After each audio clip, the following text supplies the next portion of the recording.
Déjà, il y a près d'un siècle, le grand pédagogue et psychologue Henri Wallon notait que la fragilité psychique rendait très difficile les acquisitions cognitives. En effet, expliquait-il, les acquisitions cognitives requièrent une déstabilisation de l'individu. Parce que toute acquisition cognitive change les représentations, modifie le rapport au savoir et au monde. Et pour cela, il faut avoir une forme d'assise psychique, psychologique suffisante. On n'ajoute pas une déstabilisation cognitive sur une déstabilisation psychique. Or, beaucoup de nos élèves ont été déstabilisés psychiquement et nous avons besoin de mobiliser les techniques freinées. Toutes les techniques freinées pour leur donner la possibilité de se confronter à des apprentissages qui les rassurent, qui les impliquent, qui les restabilisent et qui leur donnent la possibilité réellement de s'engager et de devenir autonomes. Oui, nous avons découvert que nos élèves étaient plus fragiles que jamais, que les inégalités entre eux étaient plus grandes que jamais, et nous ne pouvons pas renoncer à militer à la fois contre les inégalités et toutes les formes d'inégalités, en promouvant une école authentiquement populaire, et contre toutes les formes de fragilité en promouvant une pédagogie qui permette à chaque être humain de se construire à la fois librement, sereinement et solide. Eh bien, c'est cela, je crois, que représente la pédagogie freinée aujourd'hui. Face à ces crises, face à ces inégalités, face à ces fragilités, nous avons besoin de réponses politiques à la hauteur des enjeux, de réponses économiques aussi en termes d'investissement dans les systèmes éducatifs, de réponses sociales en termes de mobilisation citoyenne en faveur de l'école. Mais nous avons aussi besoin de réponses pédagogiques et vous êtes là, ensemble, à la FINEM, pour élaborer ces réponses pédagogiques. Ces réponses pédagogiques, elles renvoient à deux enjeux majeurs qui sont au cœur de la pédagogie freinée. Le premier est celui de l'émancipation, le second celui de la coopération. Alors permettez-moi, chers amis, chers camarades, de revenir de quelques mots sur ces deux mots, l'émancipation et la coopération. L'émancipation d'abord. Le philosophe Kant, à qui l'on demandait qu'est-ce que les Lumières, répondait d'une formule latine, sapere aude, qui signifie « ose penser par toi-même ». Ose te libérer de toutes les formes d'assujettissement. Ose résister à tous ceux et toutes celles qui veulent penser à ta place, te dicter ce que tu dois penser, ce que tu dois devenir. Émancipe-toi. Sors de toutes les influences, de toutes les manipulations, de toutes les déterminations qui t'empêchent d'être toi-même et de devenir un sujet. Alors oui, l'émancipation, elle est plus nécessaire, plus essentielle que jamais aujourd'hui. Être émancipé, c'est penser par soi-même, c'est ne pas être assujetti, mais aussi, et c'est très important pour nous, éducatrices et éducateurs, c'est ne pas être enfermé. Or, ce que je repère en France, mais aussi un peu à travers le monde, grâce au contact que j'entretiens avec les militantes et les militants pédagogiques, c'est la montée de toute une série de formes d'enfermement. Alors je pense aux enfermements physiques, bien sûr, aux gens que l'on enferme, que l'on ségrègue, que l'on isole, aux gens que l'on met dans des ghettos, mais je pense aussi à toutes les formes d'enfermement liées à l'essentialisation. Cette essentialisation qui dicte ce que devra être un individu à partir d'une photographie qui est prise de lui à un moment. Rien ne me semble plus dangereux pour les éducatrices et les éducateurs que l'essentialisation. Réduire un être à ses origines, réduire un être à son physique, réduire un être à son vêtement, réduire un être à sa nationalité, réduire un être à son statut de réfugié ou de non-réfugié, réduire un être à ses symptômes. On va dire, cet élève, le petit Jules ou le petit Mohamed ou la petite Sarah est dyslexique. Oui, certainement, il est peut-être dyslexique, mais il n'est pas réductible à sa dyslexie. Ce qui nous intéresse, nous autres, les pédagogues freinés, c'est de découvrir que si Jules a peut-être des symptômes de dyslexie, il est aussi passionné par les mangas et par les dinosaures et que nous allons l'aider à se mobiliser par là. Et que parce qu'il se mobilisera sur ce qui le passionne, eh bien, il aura des atouts pour surmonter sa dyslexie. Oui, il nous faut sortir de toutes les catégorisations, de toutes les essentialisations, de toutes les classifications qui mettent une étiquette définitive sur nos élèves et qui les empêchent précisément de s'émanciper, de se dépasser. Se dépasser parce que chaque être a été conditionné, bien sûr. Chaque être est fait et fabriqué par son environnement, par son héritage, par ce qu'il reçoit dans sa petite enfance. Mais la question que pose la pédagogie, la question du maître émancipateur, c'est qu'est-ce que tu vas faire toi avec ce qui t'a fait? Qu'est-ce que tu vas faire? Qu'est-ce que tu vas décider de devenir avec ce qui t'a fait? Et le maître, la part du maître, la belle part du maître dont parle Célestin Freinet, c'est celle qui aide l'enfant à décider lui-même de ce qu'il va devenir,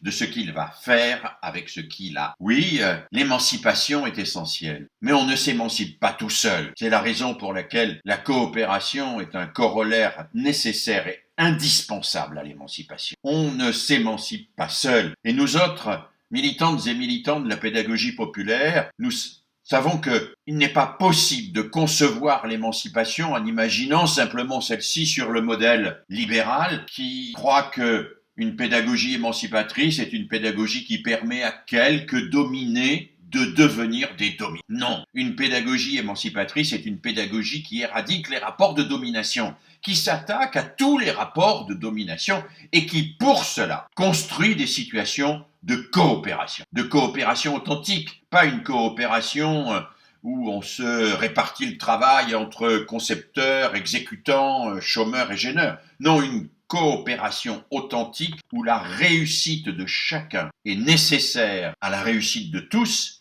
et où la réussite de tous contribue à la réussite de chacun. Les techniques Freinet nous apportent sur cette question de la coopération des éléments absolument fondamentaux et nous avons besoin de promouvoir la coopération parce que la coopération, c'est pour nous autres pédagogues la manière la plus belle, la plus heureuse et la plus efficace de faire de notre pédagogie une pédagogie de la solidarité.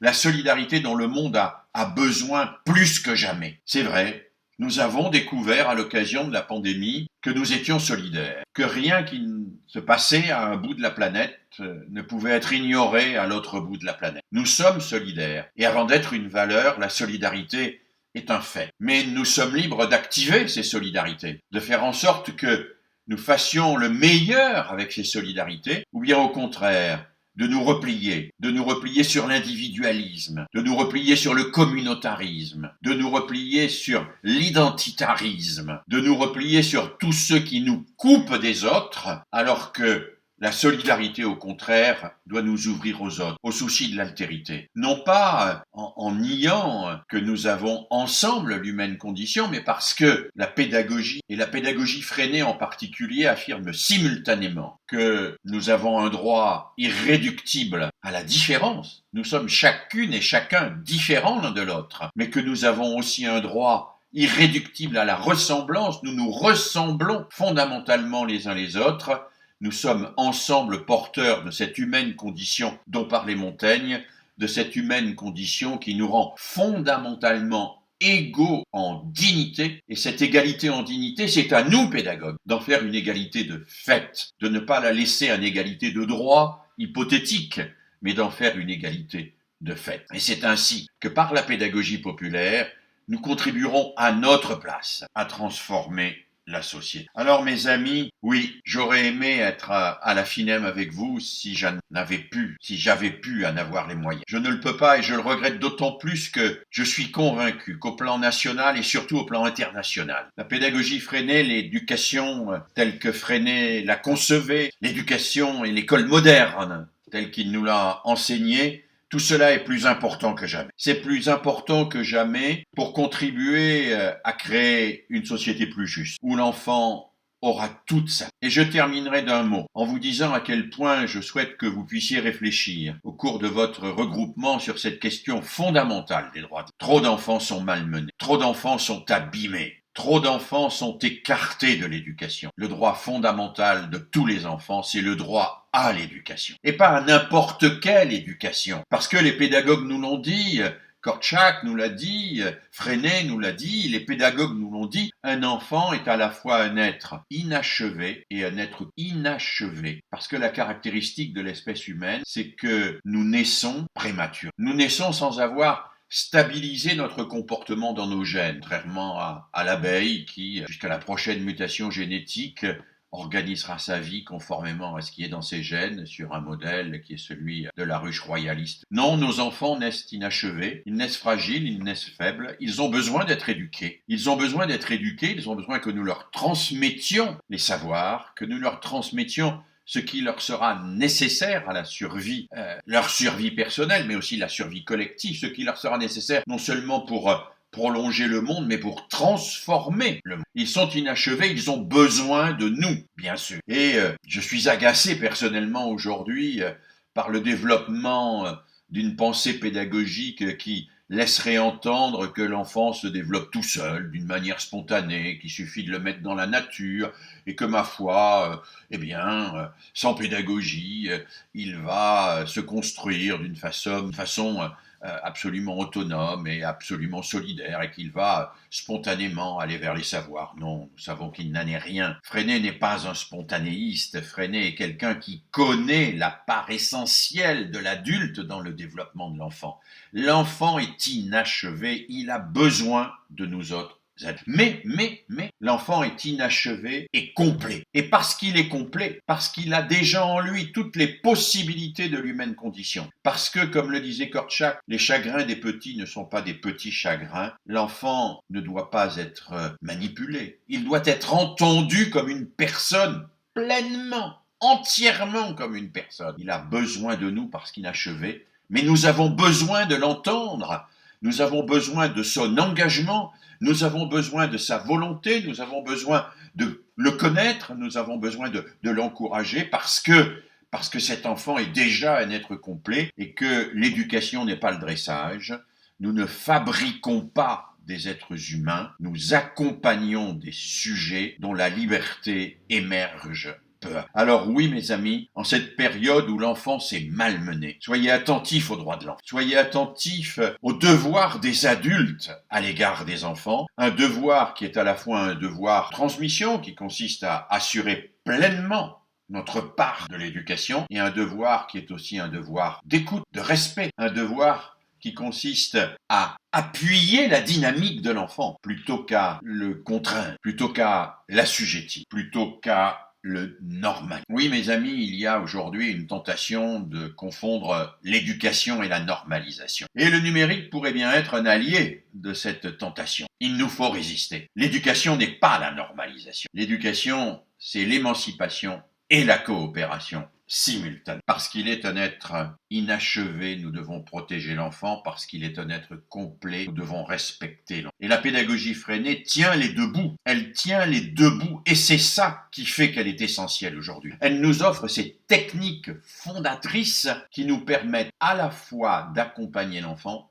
et de l'homme. Alors, en conclusion, je voudrais vous dire à quel point j'ai confiance en vous et nous avons besoin de vous. Nous, c'est-à-dire les chercheurs, mais nous, c'est-à-dire tous les enseignants qui aujourd'hui tâtonnent, tous les enseignants qui sont aujourd'hui découragés, mais aussi tous ceux et toutes celles qui ne veulent plus se diriger vers l'enseignement. Comme vous le savez, la plupart des pays occidentaux subissent aujourd'hui une crise de recrutement extrêmement importante. Cette crise de recrutement est liée bien sûr aux conditions salariales et au manque de reconnaissance des enseignants, mais elle est liée aussi au manque de sens du métier. Le manque de sens, c'est le manque de perspective, le manque du sentiment qu'on remplit une mission, que l'on n'est pas simplement au service d'une institution.